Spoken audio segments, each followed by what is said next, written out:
Today, this is highly requested. We went live 2 weeks ago now. Yeah. And it was great, so thanks so much for joining us on that. We're going to make a habit of that, going live together, because I think this is a bit of an untouched topic. But today is early extension, and all about early extension, because this was one of the questions that kept popping up, so let's get into it.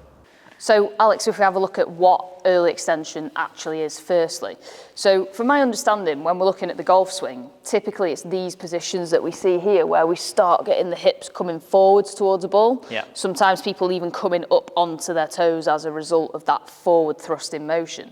So what we want to have a look at here, because like we said, this was highly requested on the live the other night, is what's the simple exercise we can do to get you out of that position and get in more into this sort of hinge, rotating around posture rather than having to throw it forwards. Yeah, and a good measure for this, like if you're someone who records their golf swing from down the line, is addressing that golf ball, putting a bit of a line on the back of you, and I actually do this before trying this exercise, and do it maybe a couple of weeks later when you've had a chance to do this exercise 2 or 3 more times, and hopefully, not hopefully, guaranteed, you will see an improvement in this. Okay, now let's get into the exercise. Perfect. Okay, now I'm going to be your student. Talk me through this. So we've got a bench here, but from memory, this can be a sofa, right? Yeah, absolutely. You know, feet on the sofa, coffee table, pile some books up, literally anything that is roughly 2 feet in the air is plenty. Okay. So what I'm going to get you to do, Alex, is lie down. Yep.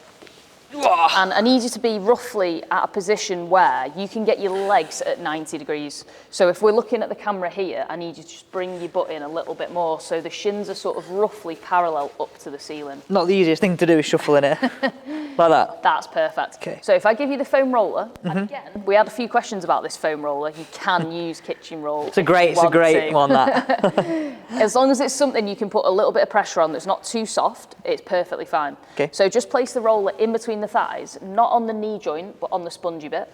Okay. Perfect. And then what we're going to do, if you rest your head back, a couple of things we're looking for here. So the feet and the toes, we're looking for toes up to the ceiling, and try and avoid the feet rolling out like this, because what that's done is bring your shin outwards and less pressure on the roller. So we're looking for the feet to be in, toes up, and then shins parallel to the ceiling like that. Nice 90-degree angle that you can see there from the side. First things first, I want you to breathe in through the nose, raise the rib cage, and take a long exhale really slowly through the mouth, and just let your rib cage fall flat to the floor. From that point there, all you're going to do is just lift your hips off the ground a couple of inches. That's about enough there. Hold it for sort of 3 to 4 seconds. We should feel the hamstrings from where the feet are digging into the bench here. Oh yeah. We should feel a bit of the inner thigh where we're gripping on the roller, and then you're just going to come all the way back down. If I get you to do the same thing every rep, so you breathe in, settle the rib cage down by just allowing that breath out, and then a nice smooth lift off. 2 inches is plenty. We hold it there. We keep all these solid positions we've just set up there, and then gently down. And what we're looking for here is we're bringing the pelvis into posterior tilt, or basically bringing that belt buckle back towards the chin, reversing the motion of what we see in early extension. So now, let's just bring it to life, what you've just said there, and the way of like, okay, so in my mind, I'm thinking strengthening this, easier to keep control of yourself in posture. Yes. But also, I think the main thing is this sort of pelvis area. Yeah, exactly. What we're doing is we're kind of allowing the pelvis to come into a more neutral position, which is activating the glutes and hamstrings as they're designed to be used.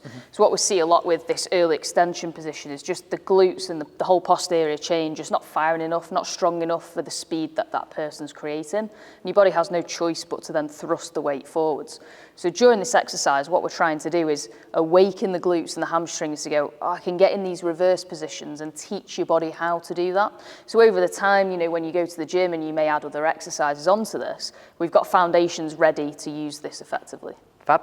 Thanks so much for watching, and as always, don't forget to check out Off Scratch. We've still got the promotion of try each course 1 week for free. That includes an instruction video for myself and Natalie, and then how to carry out the fitness exercise. The link to that is down below. Be sure to check it out.